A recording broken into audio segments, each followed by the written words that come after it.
Alrighty, folks, let's try this again. How we doing, everybody? It's Wardy here. We're back at it with our latest New York Metropolitan post-game show presented by our great sponsors at Prize Picks and SeatGeek, but more on them later because, folks, listen, the Mets winning in Milwaukee is something that happens few and far in between. It has been a house of horrors for this Mets team on endless occasions that I've sadly covered and you've sadly witnessed and we have sadly broken down together over the past 5 years here on the platform, with the exception of obviously postseason play. Pete Alonso, the polar bear oppo off Devin Williams, the rest is history. So, after the Mets promptly get curb stomped in Game 1 yesterday of this series, in which I apologize for not being here to cover, but I'm here now, everybody, as we saw Freddie Peralta have a homecoming of 7 earned runs as an absolute surprise to literally nobody, okay? He's going to continue to be batting practice until his ass gets traded back to somewhere like Milwaukee. So, we'll just wait and see as to what happens with Freddie and his uncertain future, because it will not be in a Mets uniform by the time we get to August 3rd past 6 p.m.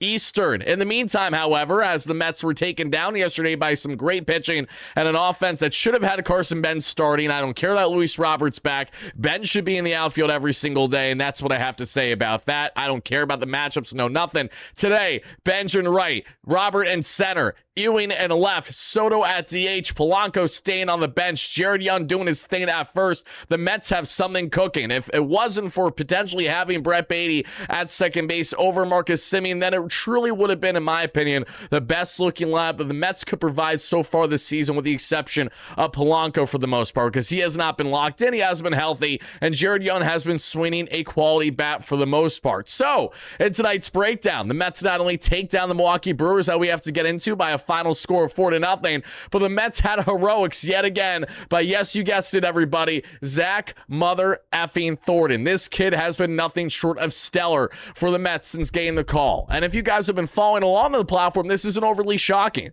Thordon posted right around a 2 ERA in the minor leagues prior to going down with injury in June of last season, and I fully believe that he was someone that could make a massive jump this year. But he even surprised me, as I initially thought heading into this year that Jonathan Santucci maybe had a little bit of an upper hand from one lefty to another, but no, Zach leapfrogs him, is only in AAA for a cup of coffee, gets the bigs as soon as David Pearson's dealt, if not sooner, and then bam, we have our new young homegrown southpaw.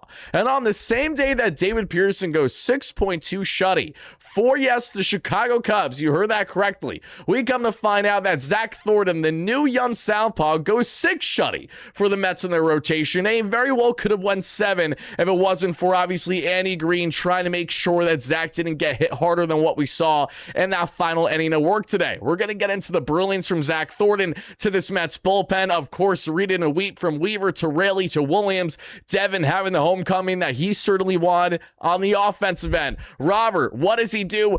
Big bombs, okay? If you guys are pounding your Baja Blast like we are not a sponsor, but they should be, let's get on that already. You're partnered with MLB. We're not that far off here, okay? What do we see? Oh, yeah, a 451-foot bomb by Luis Robert, guys. He's back. So, you know how people were clowning him yesterday for striking out like everyone their mother in the Mets lineup because Mozarowski is literally impossible to hit, and 2, no one was able to hit a lick against an entire Brewers pitching staff. Well, Robert, turn on one, absolutely gorgeous, 112 off the bat. That's the story of the offensive approach, because when we get into grinding out at-bats, AJ Ewing, I have so much to rave about. It wasn't just the great at-bats, it's the highlight catches, multiple highlight catches, diving out and left, making a huge catch there to end the inning unscathed late in this one that we saw as he was tracking, trying to find that ball on the warning track, and somehow, some way found it.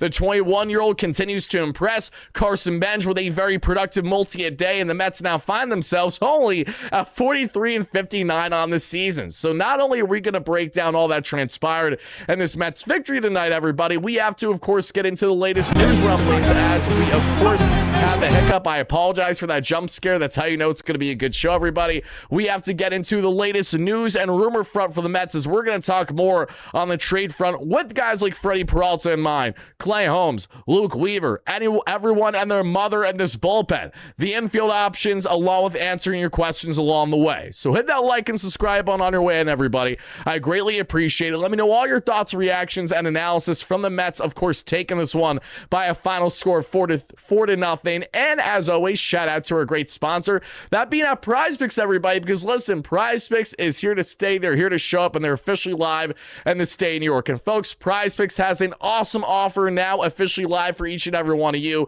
If you guys and gals want to join the best app in the game for daily projections and laps, what exactly will that entail, everybody? Doing your daily picks, doing your daily plays, more or less on hits, strikeouts, total bases, you name it. If you want to go MLB, if you want to go UFC, you could go anything in the sports space, everybody. But now with their great play, if you download the Prize Picks app, link down below, and use our promo code HMA, you are going to, in fact, get $150 when you play $5 and win. Again, play $5, win, and you automatically get $150 to work with, everybody. So shout out Prize Picks.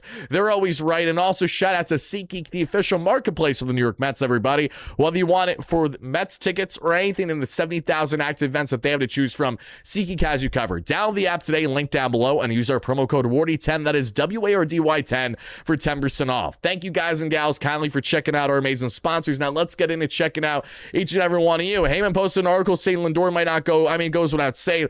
Lindor being traded is always an unlikelihood at this juncture of the year. It was never a certainty, nor was it ever a probability. It's just talk that we have right now because the Mets have not completely refuted that, oh, he's not going anywhere. But Steve Cohen did say what he said a month ago on it, and we have heard from Lindor himself to SNY and other forms of media over the past 72 hours saying the following, that, yeah, this is outside noise.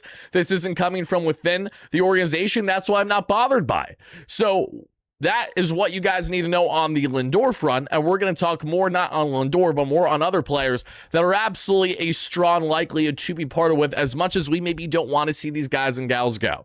Okay, everybody, so now, what do we got to do? Let's let it rip. No more trade rumors. No, Brian. They're going to be daily until the trade deadline's here. Doesn't matter how you feel about it. That's what we got to do, my guy. 1.5 way to 2 in a row. I know you said it. We're going on a heater, baby. We're never going to stop winning. Said absolutely nobody.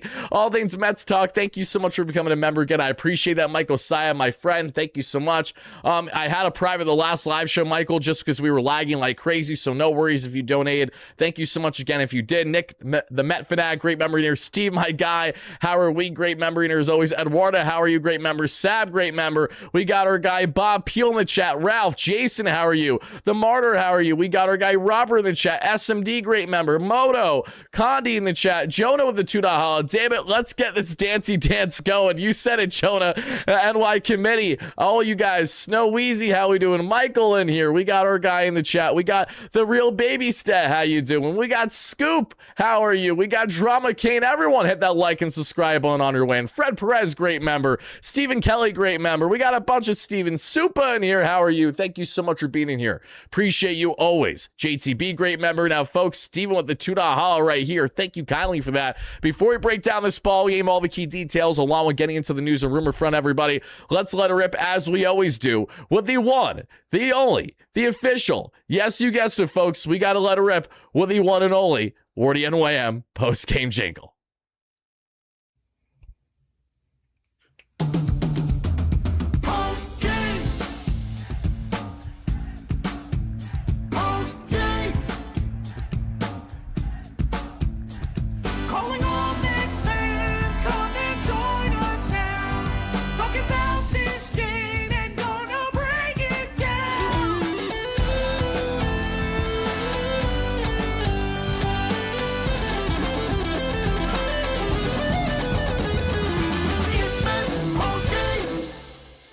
And there's one thing I can tell you guys, and shout out Greg and Jordan with the post-game jingle as always. If there's one thing I can tell you is that tonight's vibe is a lot better than yesterday's vibe. If I went live last night the way that I was initially intending, it was not going to be good. Thankfully for you guys, something's gone the way, because it would have just me being an absolute mess when in reality I knew it from a mile away. I had no confidence heading into yesterday's matchup. The writing was on the wall. Freddie Peralta's homecoming to Milwaukee. The Mets literally have a house of horrors in Milwaukee. Entering tonight's game, the Mets have literally lost 24 4 of their last 28 games there. It has been absolutely miserable in Milwaukee for like ever. So between the homecoming for Freddie, facing a kid that dots 105 like it's nothing as a starter, mind you, and then yeah, I gotta be honest, I wasn't feeling confident, so yesterday was far from shocking. So today, again, the Mets have themselves a great opportunity, and the best part is listen, Brandon Sproat didn't pitch terrible, the Mets still got the win, and Zack Thordon got his first career Major League Baseball victory. So facing against the former Mets right-hander that we would probably want in this rotation, as Brandon Sproat is pitching really no different than Freddie Peralta this year, and Sproat has a whole future ahead of him, right? So much club control.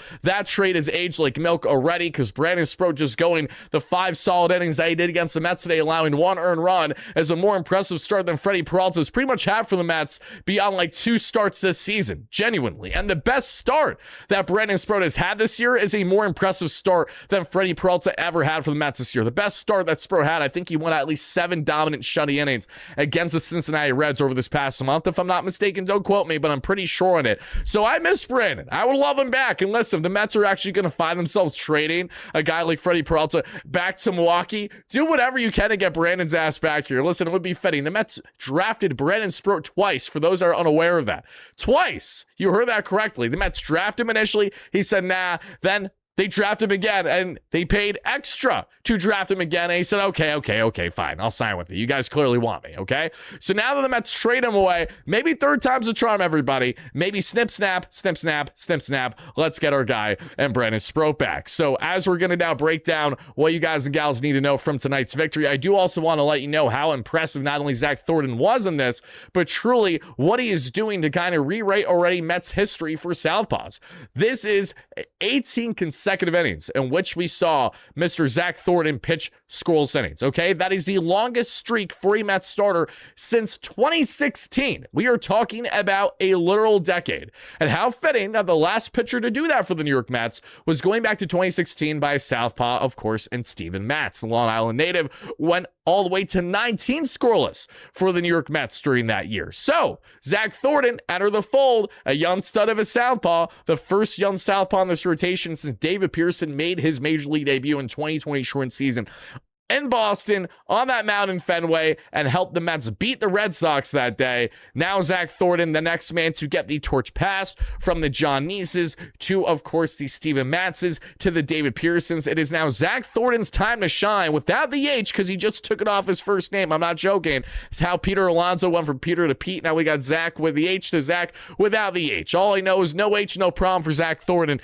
This kid looks like the future, and he is the now as well. Thank you so much for the donation, Steve. $5 holla. What are the chances to reverse the preseason trade? I don't think it'll happen. And honestly, I don't think the Mets need yet. I just want Brandon Sproat back. Okay?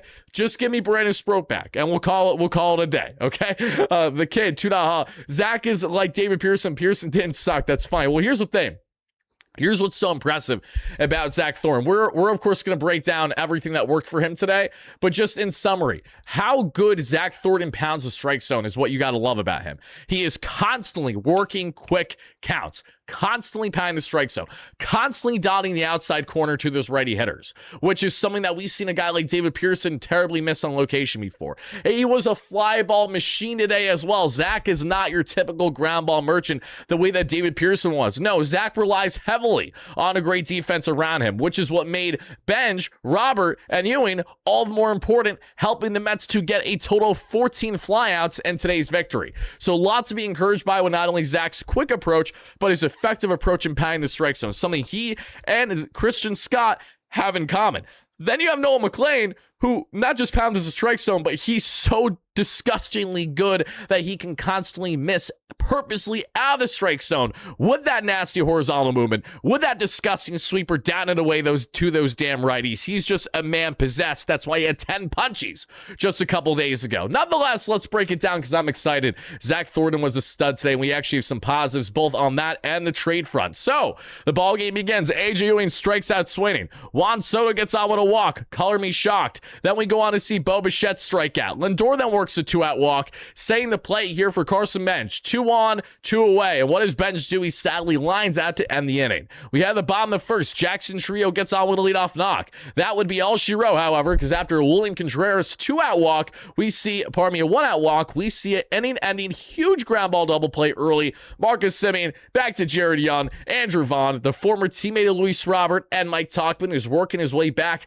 in Mets rehab right now, the former White Sox, and that'll do it for the inning. We head to the second, everybody. In the second, Jared Young, who helped defensively a half inning ago, he says, see ya. Jared Young smacks one off of Brandon Sprotle down in it. You can't throw 92 down and into Jared Young. He's going to make you pay. He's going to smack it all the way to effing Canada, as the Canadian does. He hits his 7th home run of the year. That gives the Mets an early 1-0 lead. Afterwards, we would see Semien get on with a single. And then after the Semien single, we would go on to see that Brandon Sprotle, sadly, would be able to pick off there one Marcus Semien at first. Then after that, we would see Torrens go down, and that ends it for the top of the second. Bottom of the second, it's a 1-2-3, including a strikeout on Gary Sanchez, the former Mets catcher for literally a cup of coffee. I'm one of few fans that actually witnessed Gary Sanchez catch as a New York Met in person. Not many people can say that. Not that it's a flex, it's just something I feel like saying. Nonetheless, we head to the third inning. In the third, A.J. Ewing works a nice walk. Very good at bat for A.J. Ewing here. And then he would promptly, 2 outs later, steal his second bag,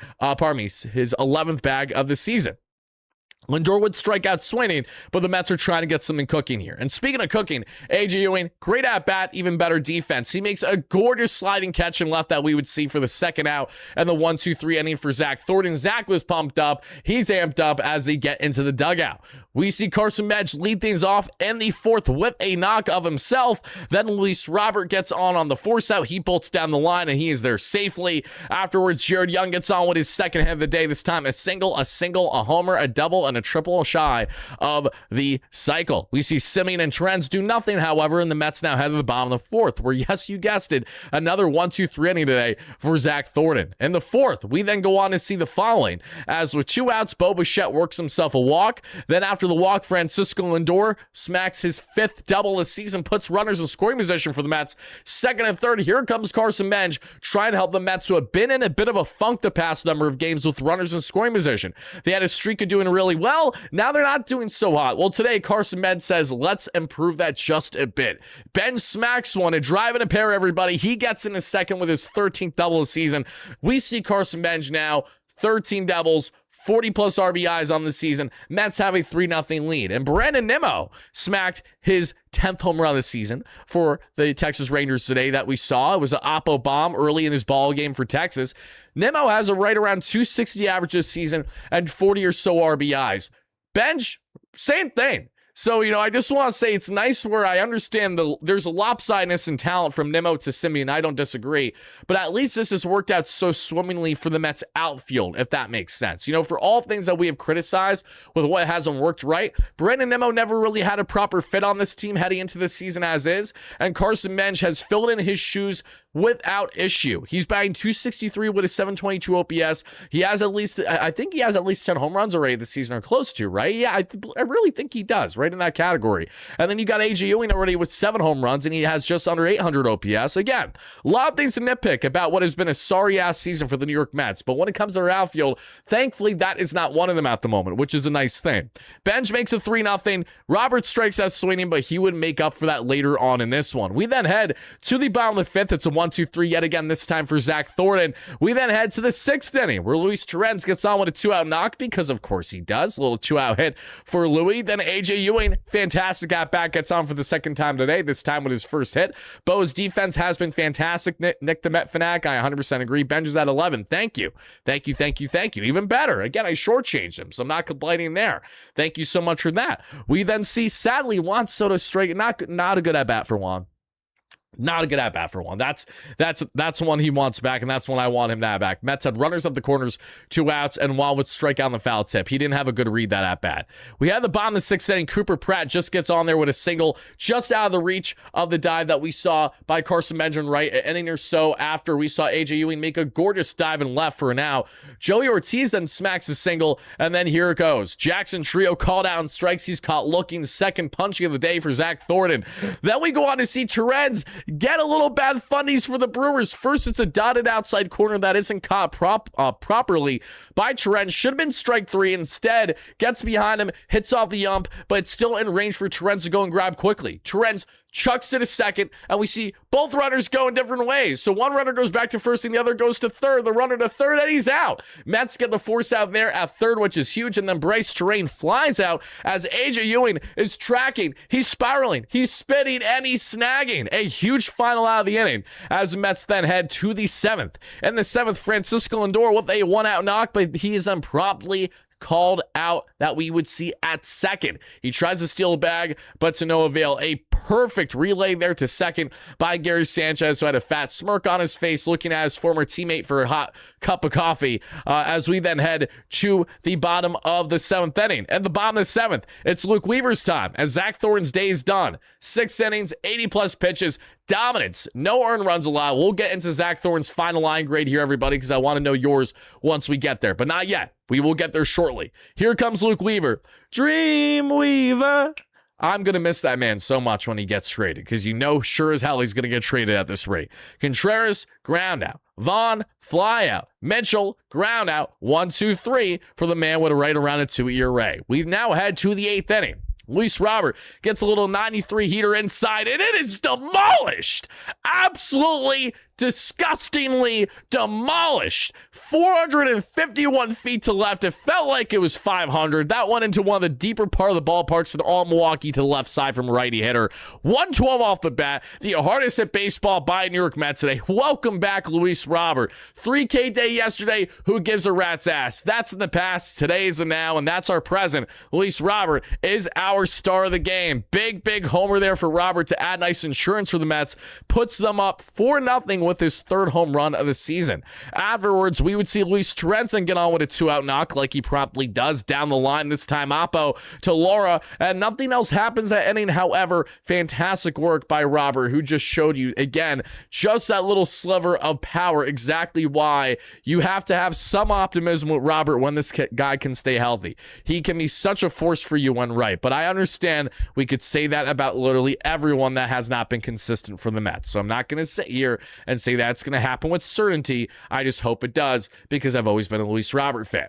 We now head, everybody, to the 9th inning after we see a gorgeous 1-2-3 by Brooks Raley in the 8th, like the bulldog that he is. The Mets get back-to-back hits from Bo to Lindor, but nothing else as both Benj and Robert are out to end the inning. Bottom of the 9th. Devin Williams, Jake Bowers, pinch hitter, gets on with a hit. That's okay, though. Then it's a Trio flyout, deep flyout. Then it's a Terrain groundout. And then it's a William Contreras flyout, and that does it. Devin Williams secures a save against his former club, and the Mets now finally, for just the 5th time in the past 29 games in Milwaukee, the Mets have won a baseball game there in the regular season. We're not counting playoffs for this. We're talking just regular season. Malvar, my guy, thank you so much for the $10 haul. Malvar says, Wardy, it's been great to be able to listen to your show live after a game for the first time in a bit. Well, listening to your show on replay is also good. It has a different feel. Well, I'm happy to have you here, my friend. I hope you are well. Hope your son's well. Hope the family's all doing fantastic there.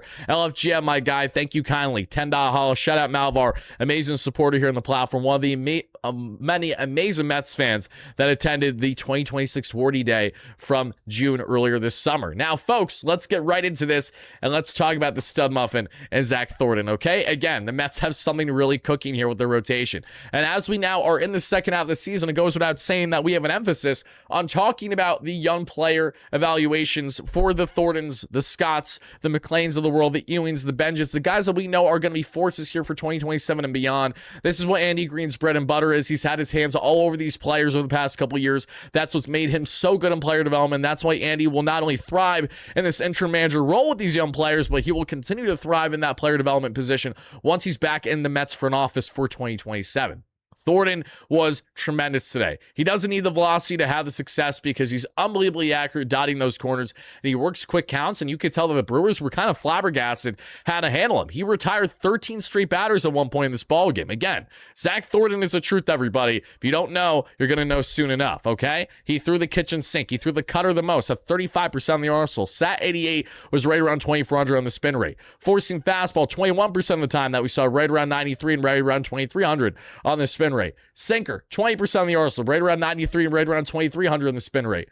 Sweeper, 15% of the arsenal, right around 80 and right around 2,500 in the spin rate. Changeup, 6% of the arsenal, right around 85 miles per hour and 1,700 to 1,800 on the spin rate. And last but not least, the curveball at 77 miles per hour sat right around 2,500. Guys, Zack Thordon has been so damn good. 6 shutty, 3 hits, 1 walk. Not going to overthink it. Zack Thordon, thank you so much for today, my guy. You're going to be getting a very easy 8.5 out of 10. Love what I saw from Zack Thordon today. Love what I did, especially because, again, this is a young kid who only has a handful of starts at the major league level, and he's looked damn good in almost every single one, okay? Even when Zach didn't have his sharpest outing, he didn't even look terrible, okay? His ability to work counts fast and to be effective and to work the amount of flyouts the way that he does or those infield pop-outs, it's been great. You know, we don't need him to be striking out everyone and their mother because that's not necessarily his game right now. Maybe he becomes more of a strikeout thrower with more velocity as he gets older. He's young. He's in his early 20s. So there's great reality where Zach's someone who's top in 94 or at best 95 right now. If everything's going right,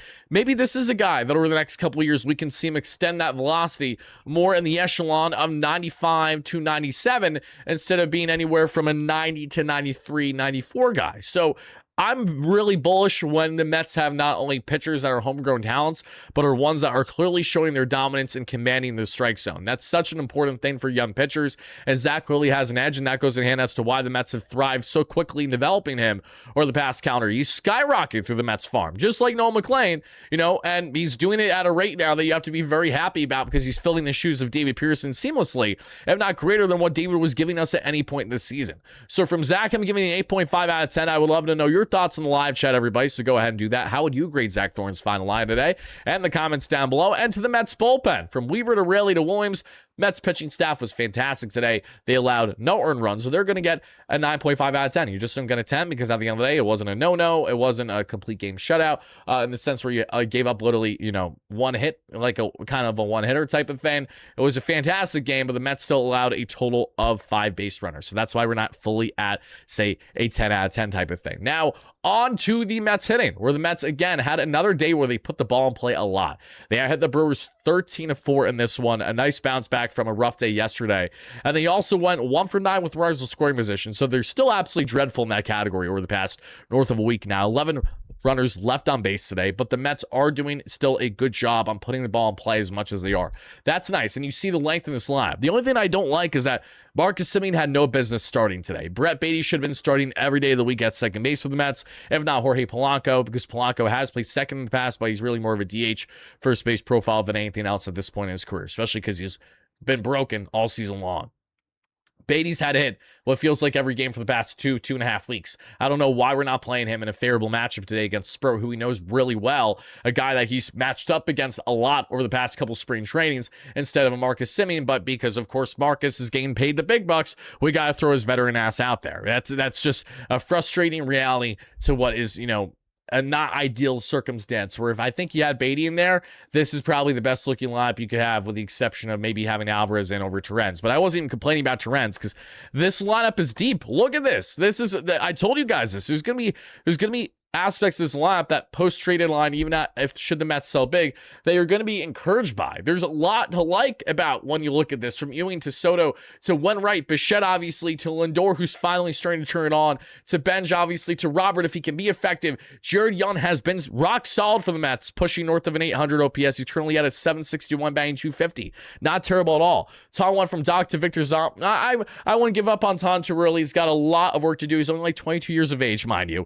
and he threw a cutter in his arsenal for the first time this year. A lot of work happening there. There is no truth to any Yankees and Mets related trade rumor, by the way, everybody. There is no truth to any of that. They are in no talks reportedly whatsoever. It's all speculation, nothing more. A.J. Ewing today, 1 for 4 with a walk. Fantastic web gems defensively. 271 average, 766 OPS. We then see Juan Soto. Goes on, and he goes 0 for 4 today with the walk, a 283 average and a 943 OPS. Give me 1 second, everybody.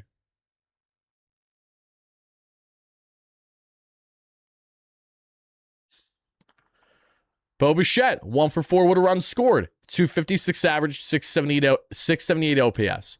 Francisco Lindor, 3 for 4 with a run scored, and the walk, 233 average, 717 OPS. A really good day at the plate for Lindor. I know that he got unfortunately caught between first and second trying to steal a bag. Nonetheless, so very good day at the plate for Francisco. He's really starting to turn it on. Bench, 2 for 5 with a pair of RBIs, snapping the Mets hitless skid with runners in scoring position today. He goes 263 with a 722. Robert with a big blast to left, 250 average, 213 average, 648 OPS. Jared Young, 2 for 4 with the home run of his own, 250 average, 761 OPS. Simeon, 1 for 4, 208 with a 594. And Terrence, 2 for 4, of course, hitting with 2 outs always, it feels like, 229 with a 621. That is your Mets offense today, everybody, and just very good job. So Mets, 13 hits, 4 runs total. Mets offense, I'm going to give today a 5.5 out of 10. You could even argue 6. Again, they put the ball in play a lot. I mean, you know what? I don't do this often, but I'll go 6 out of 10. They did a very good job putting the ball in play constantly against Milwaukee.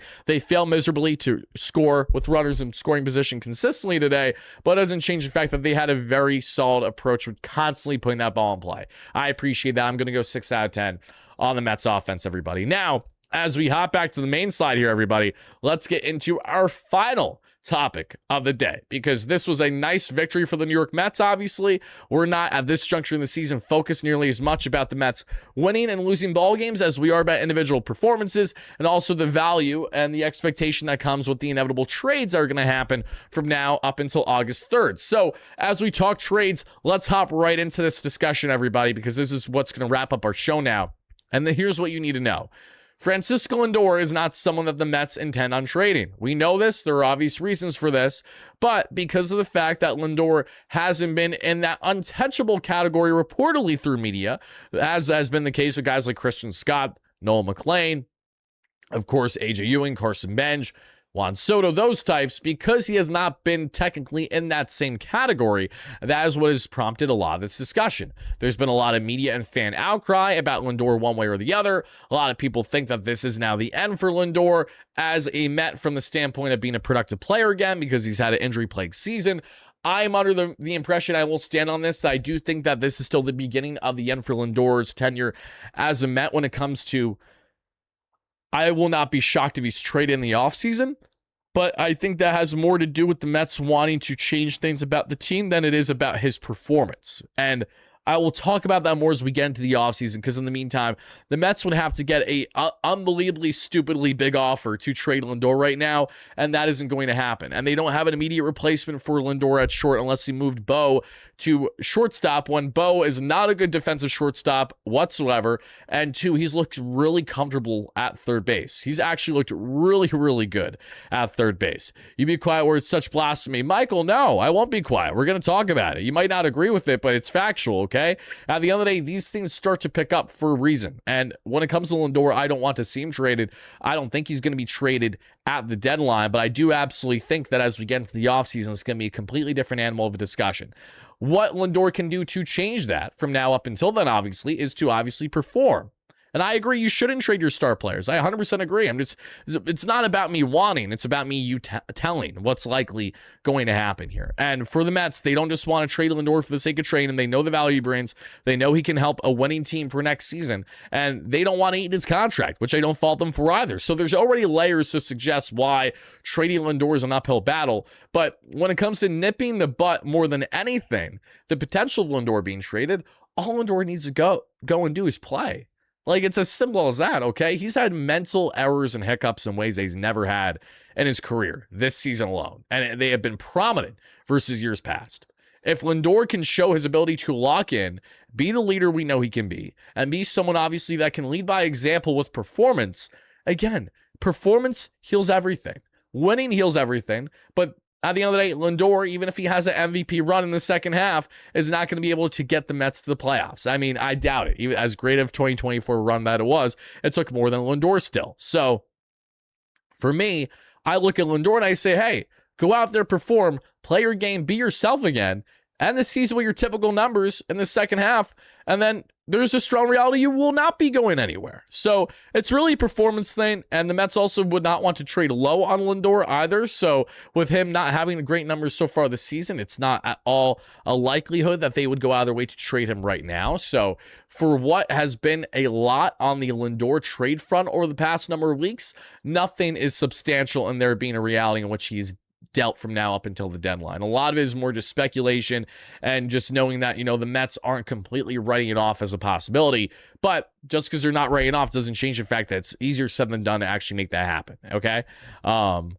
And I've always liked Lindor too. I mean, I've always been a Lindor fan. I've defended Lindor at times where a lot of fans haven't, even going back to 2021, thumbs down even. Lindor's gotten a lot of similar media treatment to Carlos Beltran when he was a New York Met. So, I see it, and he's a great player, and I understand criticism is definitely justified at times for a guy that gets paid the way that he does. I don't disagree with that at all. But I also think that he's gotten, a fair share of criticism that has not been warranted over the years, especially when we talk beyond baseball, just about people going after his family or just shit that's not relevant to the game at all. I don't care where you stand on any front, whether it's politically or whatever the case may be. That is not at all relevant to what is happening with the club. And if you think it is, I can tell you in confidence as someone who's actually around the club often, that actually is around the team working for the post, that's not how shit flies or rolls whatsoever. That is nothing more than a fabricated thing made up by the fan base and nothing more. So that's what I have to say on Lindor, and that's what you need to know on Lindor. So separate from Lindor, let's get into the other players. As we know,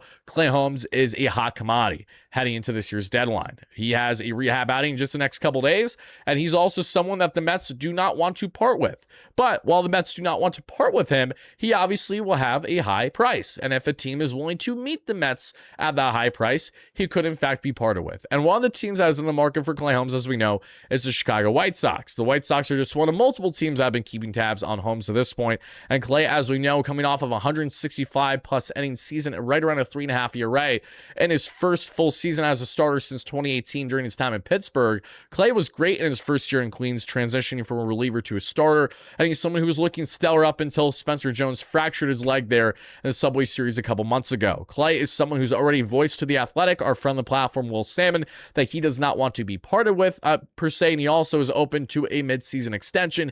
He feels like he has unfinished business here, and as someone who admires Clay's game, as willingness to want to stay in New York and play in New York and win in New York, I certainly don't want to see him go anywhere. Clay's on a fantastic contract with a player option for next season. He's been making around 10 to 11 mil gross per season on one of the best, if not the best bargain contract for a starter in the game currently. He's due for a nice Sean Manaea payday at minimum at 3 years, $75 million, and I'm curious to see how things will play out for him in his future. But again, unless the Mets get a king's ransom for Clay Holmes, he's someone who, out of all guys, I think that they should go out and sell.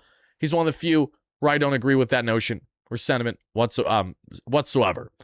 From Clay to Freddie Peralta, different discussion. Freddie, I think he's destined to go back to the NL Central. I think it's okay. I think he's back to Milwaukee. I think he's to Chicago. Or if he's not to either of those locations, I think his ass is going to Tampa. I think it's one of those three locations. Or if we really want to get crazy, San Diego. San Diego is a dark horse. And that's where I say, get Mason Miller. Do whatever you can to get Mason Miller.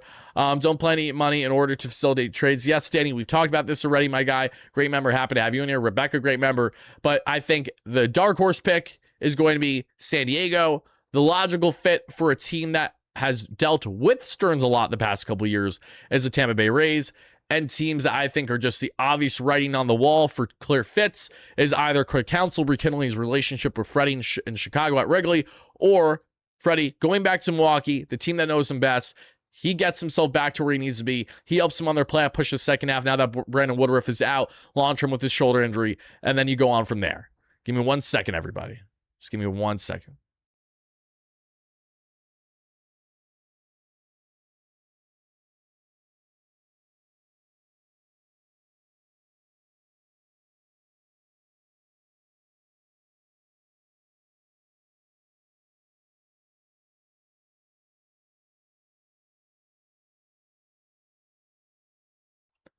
Okay, sorry about that, everybody. But yeah, that's what you guys need to know from Clay Holmes right now to Freddie Peralta. That's the latest status. The likelihood of the Mets trading within the division is not impossible, but I would say right now it's not likely regarding Luke Weaver, say, going to the Phillies, or Freddie Peralta, say, going to the Braves. I know that these are things that have been speculated or stated in media over the past number of days, but those are things that, as we talk right now on July 21st, don't appear as a great likelihood.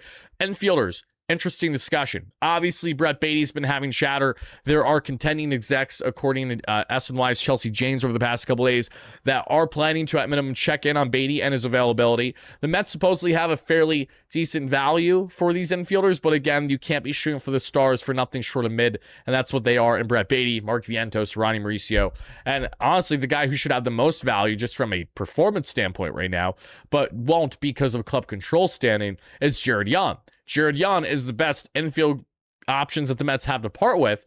The Mets are not likely trading Bo Bichette unless they get a deal that's fantastic and they don't have to eat much of the money. And teams are going to not want to take on that $42 million for next season if Bo doesn't opt out. So I don't think Bo is at all likely to be traded right now. I think he's definitely more than likely to stay with Lindor post-trade deadline. So when you look at the infielders, when you look at, honestly, when you just look at the trade deadline as a whole, what's fascinating is that even if the Mets do this fire sale the way that we're anticipating them to, they might not get much worse, and they might actually be better in certain sectors. The bullpen's going to get gutted, and that's what probably is going to make them stay steadily a 20-game below 500 team post-trade deadline. But rotation-wise, trading Freddie, DFAing, or trading Senga, getting something from Naya is not at all something that's going to hurt this Mets team. If anything, it's going to benefit them. It's going to give them further opportunity to consider guys on the farm and maybe acquire a young talent in return for one of these deals that they can give a look to so far this season, okay? Clay Holmes coming back. If they don't trade Clay, you have Clay, Zach, Scott, McLean. That's a nice 1, 2, 3, 4. Okay, and offense. At worst, if you trade Jared Young this year, okay, then what does that mean? Maybe Jorge Polanco actually has to play some first base. Okay, you know, like maybe you want to throw Luis Torrens at first every once in a while because screw it, why not? Second half, we're gonna go crazy. So when you think of just how much the Mets can trade, there's still reality that by them trading a good amount, it doesn't mean that they're going to have such a worse season. They honestly could have a more entertaining season post-trade deadline by just playing fun, loose baseball, you know, where they know they don't have the expectation. Their bullpen gets gutted because A.J. Minter, Brooks Raley, Huascar Brosby, and Luke Weaver, what do these guys have in common? They should not be New York Mets post 6 p.m. Eastern on August 3rd. Not that I want to see any of these guys go because I really don't. I like all of them a lot. Barrazo's the flamethrower who's been a stud. Raley's all reliable, who I've loved since he landed here in Billy Epler's big trade for Kashawn Askew. If you know, you know. We have Mr. A.J. Minter, who went from a huge foe to now a friend who I like a lot, and I'm going to miss him. It's a shame that he was not able to have more success than what he's had here due to injury. And then you have, who am I blanking on? Luke Weaver, who's just such a fantastic personality and an awesome person to have around the clubhouse, to be, you know, in and around the team. He's awesome. He loves the market. I love all these guys. I really do. And I don't want to see them go, but now's the time to pounce if you're the Mets, okay? We can't get too tied down to these guys who may not have been coming back next season as is. Take advantage of the market now. Luke Weaver's market is expensive. Reports are currently stating that's going to be a high asking price for guys like Weaver, Minter, and of course, Brazoban. That all makes logical sense. I just hope that David Stearns doesn't hold them for a king's ransom to the point that it backfires and they don't make trades and then they lose some of these guys in the free agent market. I don't want to see that shit happen. We've seen David Stearns not be proactive enough. Now's the time for him to at least make something right on what's been such a lost season.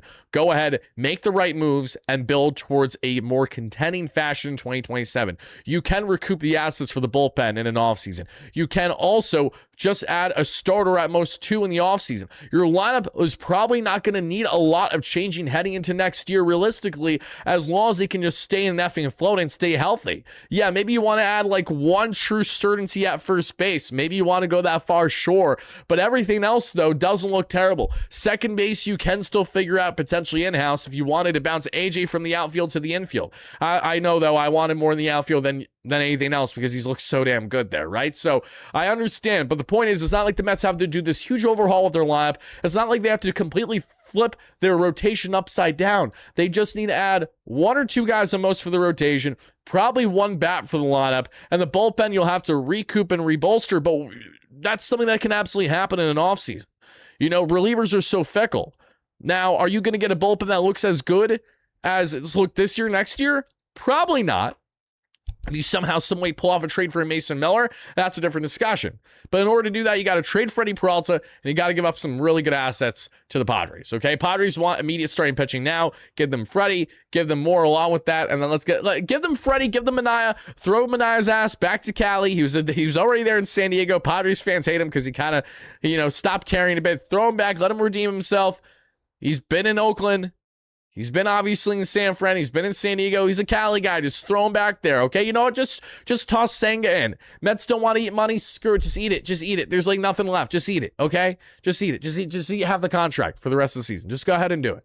All right? I get it. They're not going to do it, but they should. Throw everything. Get Mason Miller. Add his ass to the bullpen, and then next year we'll stretch him back as a starter again, the way that he should be, okay? Half joking as I say that. But nonetheless, that is what I got for you guys and gals tonight. I got to get out of here. Thank you all so much for watching. Have a fantastic rest of your night, day, evening, whenever you're watching this. I'll see you all mañana for our next latest Mets post-game show. Until then, as always, no matter what, let's go Mets.